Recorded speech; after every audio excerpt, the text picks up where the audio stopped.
Welcome to this special edition of AWSP News. Think of this as your 2020 on the Principal Pay Gap. I'm your host, Scott Seaman. We're here in the studio today because we keep hearing from our members across the state about what? Glad you asked. We get calls or emails almost every single day about what principals should do and how they should bargain as a result of the shrinking pay gap between principals and assistant principals and the teachers they lead and supervise. They're also asking if the years of service as a principal translate back to the classroom. Think those two issues might be related? First, let's talk about how we got here. In 2017, the legislature drastically changed how we fund education. They added more money from the state budget and decreased the amount districts can raise from local levies. They eliminated the state salary schedule and staff mix. Now, districts receive money based on average salaries for classified, certificated, and administrative salaries and regionalization. Even though regionalization was well-intentioned, it created huge disparities. In 2018, the legislature adjusted education funding a bit. They added more to special education funding and added 4% experience factor for school districts with teachers who have above-average education and experience. However, in the bargaining process last summer, WA fought for and received this additional funding without concern for four-year budget projections. And in this process, trust was broken and relationships were damaged. Principals were the leaders left to pick up the pieces and mend those relationships. And now, many districts are faced with massive budget cuts for next year that will leave fewer adults in the building to do already challenging jobs. Who's to blame? What's to blame? Well, it depends on who you ask. Some people blame the legislature for fixing the school funding problem, the shortfall in special education funding, and pitting districts against each other with regionalization. Oh, and then there's that 3.1% salary cap for administrators. Legislative intent was not just a 3.1% cap for administrators, but for certificated instructional staff as well. Of course, there were several exceptions that the WA, let's just say, loosely interpreted. For example, if a 3.1% raise didn't bring your lowest paid teachers up to the $40,000 minimum, you could go over the 3.1%. Clearly, that's not what happened. Some people blame superintendents and school boards for agreeing to unsustainable teacher raises, hoping to receive a bailout from the legislature. A lot of legislators will tell you nobody forced districts to agree to teacher contracts they can't afford. They have trouble understanding how districts put themselves in a position to have to riff after they've added billions of dollars of new money into the last few years. A lot of superintendents and districts will tell you they had no real choice but to agree to unsustainable contracts. On some level, you have to keep up with the Joneses. A lot of people will blame the WA for forcing districts' hands and blowing the lid off of what the legislature thought they were funding. Some blame Superintendent Reichtal and say his guidance was too late or wasn't firm enough, although he did tell districts they were limited by what they can afford and sustain. Let's be clear, teachers deserve to be well paid, and a raise was long overdue. And as discussed, the raises aren't the only cause of the upcoming budget crisis. However, the drastic increases are a big part of what's now leading to teacher and principal rifts, and in some cases, reductions in service to students. Either way, it doesn't matter who's to blame. A lot of factors created this perfect storm for principals. It's important to keep all of this in mind. No single person or group created this on their own, so we need to focus on trying to solve the problems and not just point fingers. Which brings us to this. Can we have some real talk here? We can't wrap our brains around the idea that districts are hiding money in order to not pay teachers. That's simply not true. I mean, if you're a district and you have no profit motive, why on earth wouldn't you pay your teachers well and pay as much or more as neighboring districts? It's a competitive advantage. If you can pay more than your neighbors, that's one giant leg up in recruiting and retaining high-quality teachers. Let's remember, superintendents, central office directors, principals, we're all former teachers. We're all in this together to educate children and give every single child the best chance at a successful future. Let's not lose sight of that. Back to why we're making this video for you. Wage compression, as former Governor Gregoire called it on an episode of our talk show, is a problem. Why is it a problem? It's not just a question of fairness for the individual, it's a question of pragmatism and the best interest of the whole system. If you've watched the Power of the Principal video, you know how much principal leadership matters. Principals, not just teachers, are directly responsible for student achievement. Principals are the #2 influencer on student achievement. The research shows it takes 5 to 10 years to turn a school around, but only 1 in 5 principals is in the same building after 5 years. We also know principal churn is costly. It costs districts money and time. It costs schools culture and leadership. And it costs students relationships and achievement. And that, my friend, that's you, the viewer, is why we must fix this problem. Why do principals take on their roles? Nope. Principals don't go into their role for money, but without a sustained and substantial pay gap, who in their right mind would want to take on the extra hours, extra stress and anxiety, and reduce job security if extra pay doesn't come with it? That brings us to where we are now and what we've done so far. If you're one of our 558 members who took our survey this past fall, thank you. The survey provides the data and context that's so critical for our efforts and story. So what have we done? We've shared that data with the world, from legislators to business leaders and everyone who will listen to us. 65% of you are working at least 6 days a week. 72% of you work over 56 hours per week. And if you cut that down to over 50 hours a week, it's an astounding 93%. Almost 70% of you said the job has had somewhat negative or negative effect on your personal relationships. And despite all the extra time, pressure, and responsibility, 71% of our assistant principals and 61% of our principals have teachers they supervise making more money than they do on a per diem or per contract day rate. What else have we done? We spent countless hours on the phone, in email, and in person giving guidance on what principals should be doing for bargaining. We put those best practices online and shared our survey data. We created our Power of the Principal video to show the world how important school leadership is and how much principals directly affect student learning. We've got another great video in the works to share the importance of the role and challenges you face.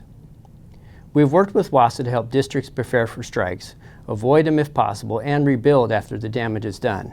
We've worked closely with WASA, WASDA, and other stakeholders to make sure people understand this is a big issue not just for today's principals, but if left unfixed, the pipeline of future principals. And of course, we've met with legislators. Where are we now?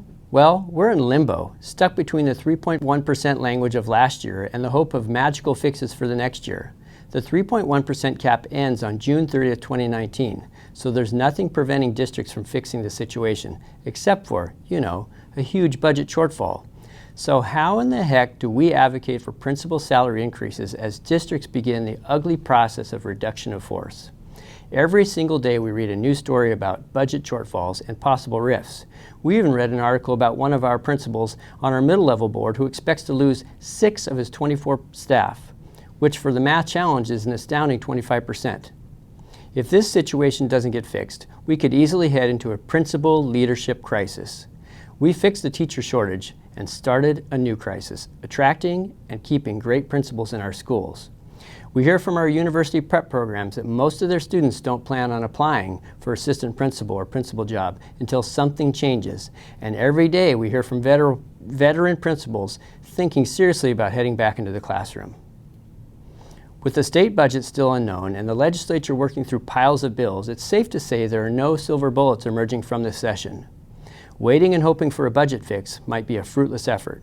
Principals have historically waited in line and bargained for their salary after others have settled. However, when you consider the small slice of the district budget that makes up administrative salaries, it might be prudent for you to head to the bargaining table sooner than later. You shouldn't settle for table scraps. According to some data from OSPI and the Office of Financial Management, principal salaries are about 2.5% of the state education budget. If we increase the average principal salary by 10%, total principal salaries would be about 2.7% of the state education budget, for a whopping increase of 0.2% of the state's education budget. Supporting building leadership is worth it. What should you be doing right now? You've already taken step 1 by watching this video. Keep checking our website for many of the talking points and resources we reference in this video. Next, gather the principals in your district to talk about what you need to be able to effectively lead and impact the students and adults in your school. If you are a small district with only a few administrators, reach out to neighboring principal groups for collective wisdom. Next, we recommend collectively brainstorming and creating a spreadsheet broken into 3 columns. The first simply lists your needs, which are the non-negotiable items you need to do your job. The middle column are the wants, which are the things that would help you increase your impact on students, adults, and your school. The third column are the wishes. These are the items that would increase your effectiveness and your work-life balance. Build this spreadsheet together and collaborate and compare with others to make sure you've done your research. After that, we strongly encourage you to request immediate meetings with your district supervisor to begin working towards agreement on your contract. This is awkward for most principals because we've enjoyed healthy and amiable relationships with central office for decades. No one asked for this situation, and principals, for the most part, have never been placed in this position before. However, you must take a strong stance and advocate for yourselves in this situation. And I want to remind you, I have not spoken to a single superintendent who is not empathetic to your position and wants to make this right for principals. We recognize the tough spot superintendents are in, but you need to step out of your comfort zone and advocate for yourself in this case. If you'd like to see some comparable district contracts, reach out to Anna Lee here in our office for some assistance. She is a rock star who will get you the info you need to inform your negotiations. Again, if you haven't started this process already, we strongly encourage you to make it happen ASAP. If you've already reached an agreement on a contract, please send it to us so we can better support principals throughout the state. Remember, check out our website for a list of things you might want to ask for, like making sure your time as an admin counts towards years of teacher service and protections against rifts. Finally, we encourage you to reach out to your local media and elected officials. If you don't let them know the realities of what principaling is like in your school, then we'll never be able to bring attention to this statewide crisis. Your stories will help us bring awareness to this issue and add some pressure to the system. Now, here's where I'll step on my soapbox for a second and provide some editorial. We all know that a good principal makes all the difference in the world for a school's culture and student success. In fact, teachers cited that feeling supported was the strongest predictor of job satisfaction in WEA's all-member survey. How can we possibly provide the kind of support teachers want and need if we cut principals and don't provide adequate compensation? Next, when a student blows out of a classroom, where do you think that student goes? The principal's office. Principals report spending upwards of 90% of their day responding to mental health issues. So what happens when we reduce the number of principals, and in this case, assistant principals, working on the front lines with our kids who need us the most? How you handle our kids with the most challenging needs can impact them forever. You're needed now more than ever. The same can be said about school safety. Is it really a good idea to reduce frontline adults like principals in this era of school violence? At our summer conference in 2014, Frank D'Angelo, the principal of Columbine High School at the time of their tragedy, told us it's all about relationships and visibility. Without enough adults in the building, this is not possible. Isn't it a little ironic that in this year's legislative session there is so much energy around school safety, but districts will likely be cutting the adults responsible for keeping everyone safe? School safety is the second criterion principals are evaluated on. Can anyone honestly argue reducing staff makes schools safer? Finally, principals create hope in our schools. This pay gap compression is killing the resolve of our principals, which in turn impacts their ability to lead hope. Hope-filled leaders and organizations make the impossible possible. So what happens when our principals lose hope? What happens when amazing veteran principals decide to leave the leadership of their schools because the time, stress, and anxiety is not worth it anymore? That is the leadership crisis. When we lose amazing principals, kids, and even teachers suffer. Again, we know how tough it is to ask for more when teachers are getting laid off, but you sat patiently last year when the legislature capped pay increases at 3.1% and watched as others got sizable increases. You were told to wait while large contracts were negotiated, and you did. Now is the time to advocate for what should have been done last August. Thanks for watching this. We hope this is helpful information for you and your team. Remember, make your case. Use our recommendations and data.